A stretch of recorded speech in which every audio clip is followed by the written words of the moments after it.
Hello friends, मेरा नाम मुकेश है और आपका हमारे यूट्यूब चैनल में स्वागत है। तो फ्रेंड्स, आज की वीडियो में बताऊंगा कि आप पंजाब नेशनल बैंक में कैसे जीरो बैलेंस अकाउंट ओपन करेंगे। हालांकि फ्रेंड्स, इस बैंक में बहुत लिमिटेड ऑफर आता है कि जीरो बैलेंस अकाउंट ओपनिंग के लिए।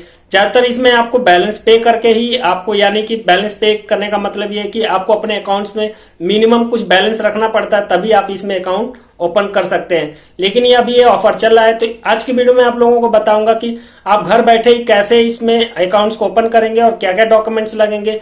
इस वीडियो में आप लोगों को कंप्लीट जानकारी देने वाला हूं। सो फ्रेंड्स, इस वीडियो में बने रहिएगा, तभी आप सीख पाएंगे कि घर बैठे कैसे इस अकाउंट को ओपन करेंगे और कैसे इसमें डॉक्यूमेंट्स को अटैच करा जाता है। सब कुछ इस वीडियो में आप लोगों को कंप्लीट जानकारी देने वाला हूं। सो फ्रेंड्स, चलिए वीडियो को स्टार्ट करते हो, लेकर चलते हैं आपको कंप्यूटर स्क्रीन पर। स्टेप बाय स्टेप बताऊंगा कि आप कैसे इस फॉर्म को फिलअप करेंगे और कैसे इसमें सब कुछ। तो फ्रेंड्स, मैं आ गया हूं अपने कंप्यूटर स्क्रीन पर और आपको भी अपने मोबाइल में इस तरीके का ब्राउजर को ओपन कर लेना है और सर्च बार में पीएनबी ऑनलाइन सेविंग अकाउंट्स कर क्लिक करेंगे तो कुछ इस तरीके का इंटरफेस ओपन हो जाएगा। तो जो आपको पीएनबी ऑनलाइन अकाउंट्स लिख रहा है, इस पे हम कर देंगे क्लिक। करने के बाद फ्रेंड्स, कुछ इस तरीके का डिस्प्ले होगा आपके मोबाइल में या आपके लैपटॉप में। तो आप यहाँ पे देख सकते हैं, यहाँ पे पीएनबी ऑनलाइन अकाउंट्स लिख रहा है। जो सबसे पहले ये पिंक कलर का आ रहा है, click here to open account saving, तो आप इस पे क्लिक कर कर अकाउंट्स को ओपन कर सकते हैं। साथ में नीचे लिख रहा है process to opening online account, तो इसमें फॉर्म को किस तरीके से सबमिट किया जाता है, इसमें कुछ डिटेल है, उसको भी आप पढ़ सकते हैं। वैलिड केवाईसी डॉक्यूमेंट्स, तो इसमें क्या क्या वैलिड डॉक्यूमेंट्स लगेंगे वो भी आप पढ़ सकते हैं। तो चलिए, मैं ऊपर वाले ऑप्शन पे क्लिक कर दिया और कुछ इस तरीके का इंटरफेस ओपन हो जाएगा। तो सबसे पहले फ्रेंड्स, यहाँ पे एक येलो कलर के बॉटम बना हुआ है जिसमें लिखा हुआ है if you have TCRN number, यानी कि इसका कहने का मतलब ये है कि अगर आपने पहले कभी अकाउंट इस पे पीएनबी पे ओपन कर रहे थे, किसी इंटरनेट की वजह से आपका पेज एरर हो गया, तो आप यहाँ से क्लिक करके दोबारा उस फॉर्म को कंटिन्यू कर सकते हैं। अदरवाइज आपको नया है, अगर आप एक नए कस्टमर हैं, आप नया अकाउंट ओपन करना चाहते हैं, तो इस फॉर्म को हम इस तरीके से भरेंगे। तो यहाँ पे सिलेक्ट स्टेट है, जिस भी स्टेट से आप बिलोंग करते हैं आप अपना यहाँ पे स्टेट सिलेक्ट कर लीजिएगा और जो भी आपका सिटी आता है यहाँ पे आप अपने सिटी को सिलेक्ट कर लीजिएगा। सिटी सिलेक्ट करने के बाद फ्रेंड्स, यहाँ पे एक ब्रांच आता है, जो भी आपका नियर बाई ब्रांच आप लोगों को इसमें जो समझ में आएगा उस ब्रांच को आप यहाँ पे सिलेक्ट कर लीजिएगा। तो जो भी मेरा नियर बाई ब्रांच है, मैं उस ब्रांच को यहाँ पे सिलेक्ट कर लूंगा। आपका जो भी होगा आप यहाँ पे सिलेक्ट कर लीजिएगा। फिर पूछ रहा है select please select account type, तो आप अगर एनआरआई हैं, अगर आप बाहर रहते हैं तो आप एनआरआई सिलेक्ट कर लीजिएगा। अगर आप इंडिया में रहते हैं तो इंडिया में डोमेस्टिक सिलेक्ट कर लीजिएगा। इसके बाद आपको कस्टमर नेम देना है, तो जो भी आपके वैलिड डॉक्यूमेंट्स पे, यानी कि आपके आधार पे जो भी आपका नाम होगा यहाँ पे उसी तरीके से यहाँ पे टाइप आप कर दीजिएगा। इसके बाद कस्टमर मोबाइल नंबर, तो आपका जो भी मोबाइल नंबर चालू होगा यहाँ पे उसको डाल दीजिएगा और अपना ईमेल आईडी को यहाँ पे पेस्ट कर दीजिएगा। और यहाँ पे पूछ रहा है please seed my Aadhaar accounts, तो इसका कहने का मतलब ये है कि मैं अपने आधार से इस अकाउंट को ओपन कर रहा हूँ और इस बैंक में अपना आधार लगा रहा हूँ, यही आपसे पूछा जा रहा है। जो सेकंड पूछ रहा है कि आई डिक्लेयर, तो हाँ, मैं इस चीज से सहमत हूँ, ये एक डिक्लेरेशन होता है। तो आपको इस चेकआउट वाले पे भी क्लिक कर देना है। क्लिक करने के बाद फ्रेंड्स, यहाँ पे नीचे कैप्चा केवाईसी दिख रहा है, तो आपको जो भी आपके डिस्प्ले पे कैप्चा दिखेगा उस कैप्चा को फिल कर देना है और सबमिट वाले बटन पे कर देना है क्लिक। क्लिक करने के बाद फ्रेंड्स, यहाँ पे कुछ इस तरीके का इंटरफेस खुल जाएगा। तो आपके ऊपर देख रहे हैं कि आपके मोबाइल पर और आपके ईमेल आईडी पर एक TCRN नंबर सेंड किया गया है, जो आपको यहाँ पे कैप्चा को फिल करना है। आप मेरे कंप्यूटर स्क्रीन पे देख सकते हैं, कुछ इस तरीके का आपको भी मिला होगा। तो इस तरीके के नंबर को आपको कॉपी कर लेना और यहाँ पे लाके पेस्ट कर कर सबमिट कर देना है। सबमिट करने के बाद फ्रेंड्स, कुछ इस तरीके का इंटरफेस खुल जाएगा, जो आपसे पर्सनल डिटेल मांगा जाएगा। तो आपको टाइप ऑफ अकाउंट में आपको किस टाइप का अकाउंट ओपन करना है, तो आप यहाँ पे देख सकते हैं, जैसे सेविंग फंड जनरल करना है या किसी बच्चे का ओपन करना है, तो बच्चे का यहाँ पे लिख रहा है पीएनबी जूनियर एसएफ अकाउंट। अगर बच्चे का ओपन करना है तो आपको ये सिलेक्ट कर लेना है, या अगर आपको अपना ओपन सेविंग अकाउंट ओपन करना है तो सेविंग फंड जनरल पे आपको क्लिक कर देना है। इसके बाद कस्टमर टाइप पूछ रहा है, तो आप पब्लिक हैं, स्टाफ है, सीनियर है, सिटीजन है। अगर आप सीनियर सिटीजन है तो उसको सिलेक्ट कर लीजिएगा। अगर आप एक नॉर्मल पब्लिक है तो आप पब्लिक ही सिलेक्ट रखिएगा। इसके बाद एग्जिस्टिंग कस्टमर पूछ रहा है, अगर आप पहले से पीएनबी के एग्जिस्टिंग कस्टमर हैं तो उसका आपको कस्टमर आईडी पता होगा, तो आप यहाँ पे उस कस्टमर आईडी को फिल कर दीजिएगा। अगर नहीं पता है तो आप नो पे क्लिक कर दीजिएगा।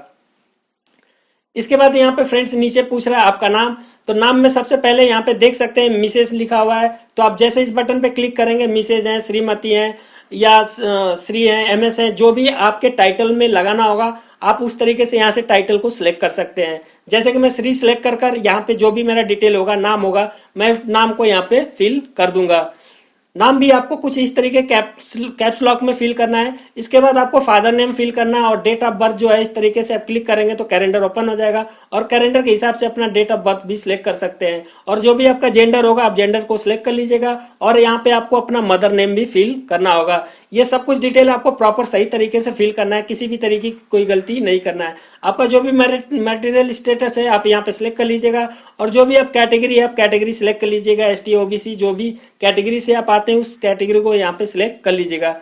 इसके बाद ऑक्यूपेशन पूछ रहा है तो आप क्या करते हैं, आप जो भी आपका हॉबी होगा, मतलब अगर आप बिजनेस करते हैं तो आप बिजनेस सेलेक्ट कर लीजिएगा, अगर आप एक स्टूडेंट है तो स्टूडेंट सेलेक्ट कर लीजिएगा, अगर आप किसान है तो किसान सेलेक्ट कर लीजिएगा।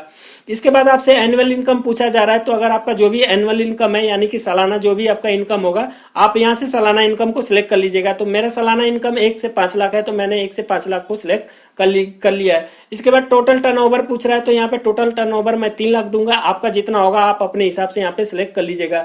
इसके बाद पैन नंबर पूछ रहा है तो आपका जो भी पैन नंबर होगा यहाँ पे आप उसको लिख दीजिएगा। इसके बाद यूआईडी नंबर आप लिख दीजिएगा और जो भी आपका नेशनैलिटी होगा आप यहाँ पे नेशनैलिटी को मेंशन कर दीजिएगा। इसके बाद यहाँ पे आप अपने वाइफ का नाम को फिल कर दीजिएगा।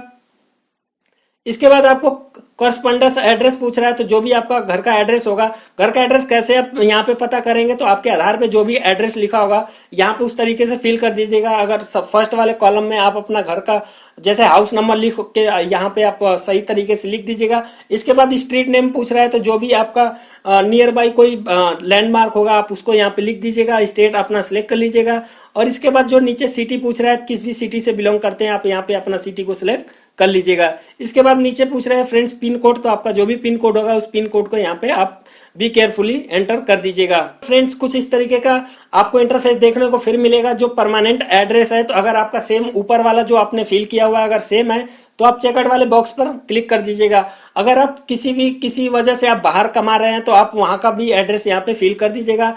आपको दोनों एड्रेस अलग अलग करना पड़ेगा। अगर परमानेंट एक ही सेम एड्रेस हो तो इस जगह पर क्लिक कर परमानेंट एड्रेस को सेम रखिएगा। पूछ रहे आइडेंटिफिकेशन डिटेल, तो आपको आइडेंटिफिकेशन डिटेल में क्या देना है तो आइडेंटिफिकेशन प्रूफ में आपको आधार यहाँ पे लिख रहा है तो आपको आधार यहाँ पे सिलेक्ट कर लेना है और आधार जो भी आधार नंबर होगा यहाँ पे अपना आधार नंबर को फिल कर दीजिएगा। और यहाँ पे पूछ रहा है आधार प्रूफ एक्सपायरी डेट, तो आधार का कोई एक्सपायरी डेट नहीं होता है तो इसको ऐसे ब्लैंक छोड़ दीजिएगा।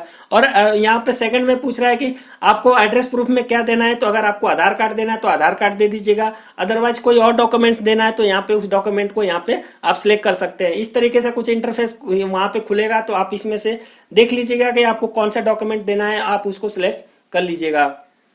सिलेक्ट करने के बाद उसका यहाँ पे आपको डिटेल्स देना है। तो जैसे कि मैंने आधार कार्ड सिलेक्ट किया, सेम नंबर को यहाँ पे फिल कर दूंगा। उसका कोई एक्सपायरी डेट नहीं होता है तो उसको छोड़ दूंगा और सेव एंड प्रोसीड पर क्लिक कर दूंगा। इंटरफेस खुलेगा तो माइनर डिटेल पूछ रहा है तो अगर माइनर डिटेल होगा तो आप दे दीजिएगा, अदरवाइज नहीं है तो आप छोड़ दीजिएगा। यहाँ पे नॉमिनेशन डिटेल, तो आपको नॉमिनेशन डिटेल देना बहुत जरूरी होता है फ्रेंड्स। तो जो भी आपका नॉमिनी होगा आप नॉमिनी में यहाँ पे दे दीजिएगा।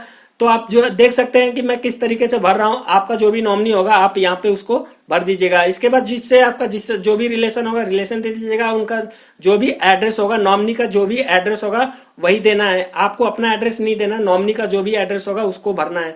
इसके बाद यहाँ पे जो भी कॉलम में पूछा जा रहा है उसको बी केयरफुली भर दीजिएगा। और पूछ रहा है सर्विस रिक्वायर मार्क चेक, तो आपको चेकबुक चाहिए कि नहीं चाहिए, तो आप अगर चेकबुक चाहिए तो यस कर दीजिएगा, इंटरनेट बैंकिंग चाहिए तो यस कर दीजिएगा, अगर मोबाइल इंटरनेट बैंकिंग चाहिए तो आप उस पर भी यस कर दीजिएगा। ये है कि अगर आप बाहर रहते हैं, अगर इंटरनेशनली अगर आप टैक्स पे करते हैं तो आप यस कर लीजिएगा, अगर नहीं पे करते हैं तो आप नो कर दीजिएगा।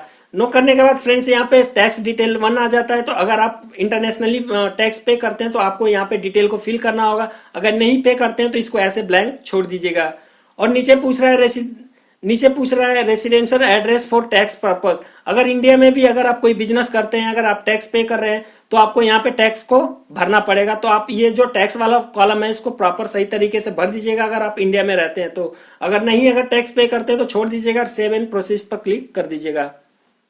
क्लिक करने के बाद फ्रेंड्स कुछ इस तरीके का इंटरफेस आ जाएगा और आप देख सकते हैं यहाँ पे लिखा हुआ है कि द फॉर्म सबमिट सक्सेसफुली। ये हमारा फॉर्म सक्सेसफुली सबमिट हो गया है। और यहाँ पे सिलेक्ट ब्रांच नंबर, तो यहाँ पे सिलेक्ट जो ब्रांच है जो आप देख सकते हैं मोबाइल नंबर आपको मिल गया है। आपको ब्रांच में विजिट करना और ये जो मोबाइल नंबर है इसी पर्सन से आपको बात करना है और आपका जो भी केवाईसी वगैरह होगा ये केवाईसी वगैरह कर देगा।